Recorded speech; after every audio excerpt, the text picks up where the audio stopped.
एक रात पद्मा सड़क पर अकेली जा रही थी। रास्ते में एक लड़की रो रही थी। बाबा, तुम मुझे अकेले छोड़कर क्यों चले गए? अब मैं एक अकेली लड़की रह गई हूँ, कोई मुझ पर दया नहीं कर रहा। अब मैं कैसे जीऊंगी? ये सब सुनकर पद्मा उस लड़की के पास गई। क्या हो गया है तुम्हें? तुम क्यों रो रही हो? कौन हो तुम?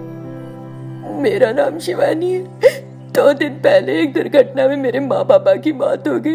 अब मुझे नहीं पता कि मैं कहाँ जाऊँ। रोने के अलावा और क्या कर सकती हूँ? चिंता मत करो, तुम मेरे साथ मेरे घर आ सकती हो। मेरे घर में मैं और मेरा बेटा ही रहते हैं। लड़की मान गई और पद्मा के साथ चली गई। फिर पद्मा ने उसका परिचय अपने बेटे वरुण से करवाया। कुछ दिनों बाद पद्मा ने एक निर्णय लिया।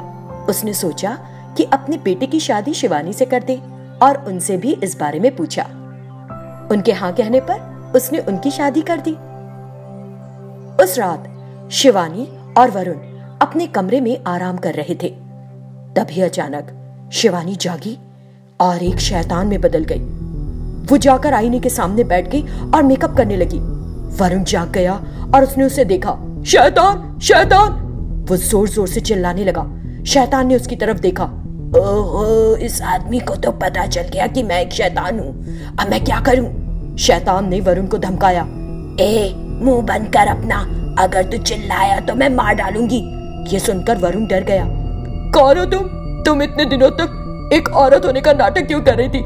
मैं तुम्हारे बारे में जाकर अभी अपनी माँ को बताता हूँ। वो अपनी माँ को बताने जाने लगा। इसी बीच उस शैतान ने उसके बोलने की ताकत ले ली।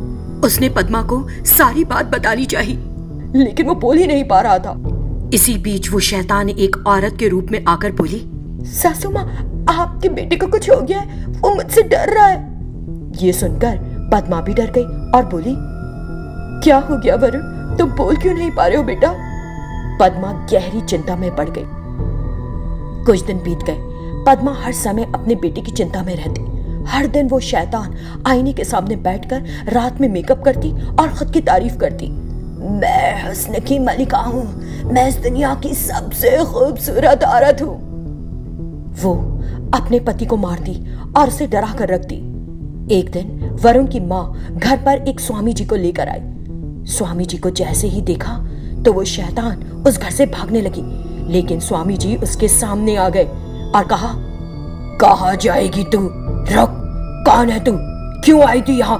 बता मुझे, वरना मैं तेरा सर्वनाश कर दूंगा। बताती हूँ, मैं एक शैतान बनकर नहीं रहना चाहती थी, इसलिए मैंने इनको एक छोटी कहानी बताई। मैं इंसानों के साथ रहना चाहती हूँ, इसके अलावा मेरा कोई इरादा नहीं था। सच कह रही हूँ, कोई इरादा नहीं था। लेकिन स्वामी जी ने उसे एक कांच की बोतल में बंद कर दिया। तेरे काम इस लायक नहीं कि तू इंसानों के साथ रह सके। अगर मैं तुझे छोड़ भी दूं तो तू किसी और परिवार के साथ ऐसा करेगी। ये सब देखकर पद्मा भौचक्की रह गई। तब स्वामी जी ने वरुण की बोलने की ताकत वापस ला दी। तुरंत वरुण ने अपनी माँ को बताया कि क्या हुआ था। उसने ये सब कुछ किया। भूल जाओ मेरे बेटे, जो होना था हो गया। आज के बाद हम आराम से रह सकते हैं। फिर स्वामी जी वहां से चले गए। शैतान से छुटकारा पाकर दोनों माँ बेटे खुशी से रहने लगे। ये कहानी सीतापुर नाम के एक गांव में रहने वाले एक किसान अवतार की है।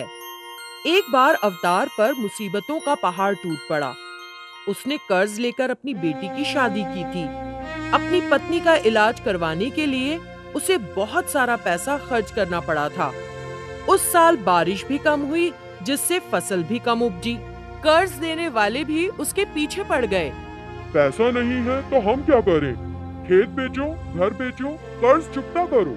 कोई चारा न देखकर अवतार बहुत निराश हो गया। आधी रात वो घर के पीछे के बरगद के पेड़ के पास गया। बरगद के पेड़ के सामने खड़े हो उसने आंखें बंद कर ली। फिर ईश्वर से प्रार्थना करने लगा, हे भगवान, अगले जन्म में मुझे एक धनी परिवार में पैदा करना। अचानक एक चमड़े का थैला पेड़ से नीचे अवतार के पैरों में आ गिरा। उसे ये बात बड़ी अजीब लगी।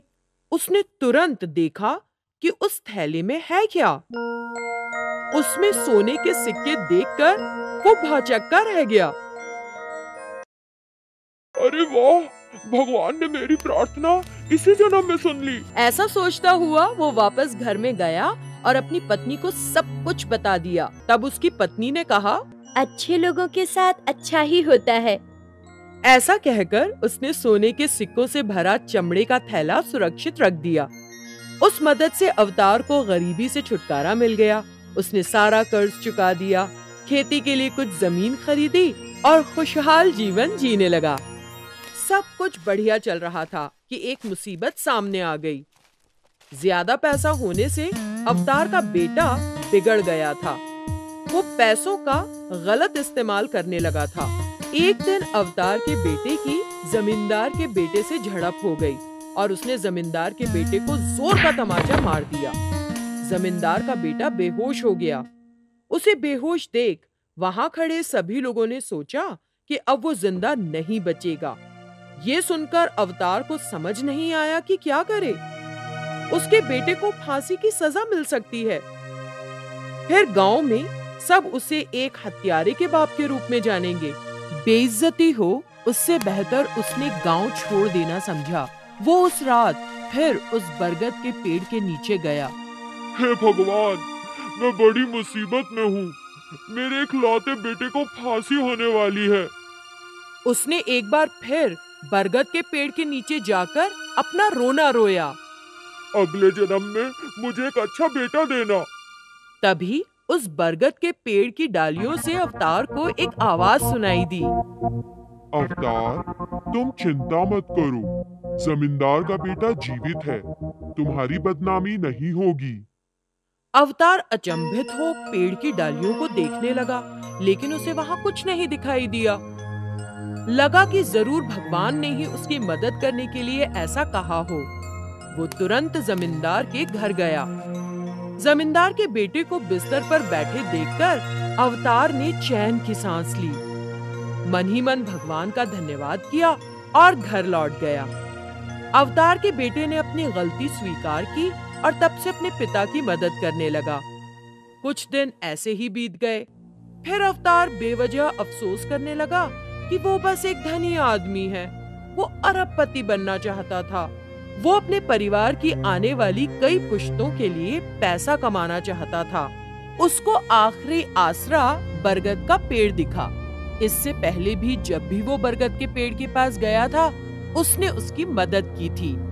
तो वो बरगद के पेड़ के पास गया और वहां पहुंचते ही उसके सामने पेड़ से एक भूत सामने आ गया।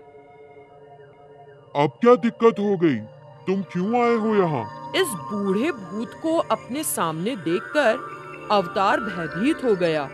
कुछ देर में संभलकर उसने पूछा, कौन हो तुम? तुम यहाँ फिर निराशा में आए हो ना? फिर मुझे देखकर क्यों डर गए? मैं एक भूत हूँ। बरसों से इस पेड़ पर रह रहा हूँ। तुमने मेरी मदद क्यों की थी? तुम्हारा और मेरा सरोकार क्या है? तुम्हारी मदद करके मुझे इस भूत के जीवन से शायद मुक्ति मिल जाए, इसलिए मैंने तुम्हारी 2 बार मदद की। मेरी मदद करके तुम्हें मुक्ति मिल जाएगी? बड़ी अजीब बात है। सबको जब तक शरीर में जान है तब तक उत्साह के साथ जीवन बिताना चाहिए। समस्याएं आने पर निराशा से नहीं, सूझबूझ से काम लेना चाहिए। मैं तुम्हारा पूर्वज हूँ। मैं कभी संतुष्ट नहीं हुआ और इसलिए नई चीजों में मुझे हमेशा परेशानियां दिखी। जीवन अच्छे से नहीं जिया, हमेशा नकारात्मक विचार रखे, तो मरने के बाद मैं भूत बन गया। अगर मैं अपने परिवार की 5 पुश्तों को नकारात्मकता से बचा सका तो मुझे इस भूतिया जीवन से मुक्ति मिल जाएगी। तुम मेरी 5वीं पुश्त हो अवतार। अगर तुम उदास रहे तो मुझे मुक्ति नहीं मिलेगी। क्या तुम भी उदासीन रहकर भूत बनकर मेरे साथ इस बरगद के पेड़ पर रहना चाहते हो या अपनी जिंदगी धैर्य और साहस से बिताना चाहते हो? सोच लो अवतार, फैसला करो। ऐसा कहकर भूत वापस पेड़ पर चला गया। अवतार ने उसके बाद फिर कभी निराशा को अपने ऊपर हावी नहीं होने दिया।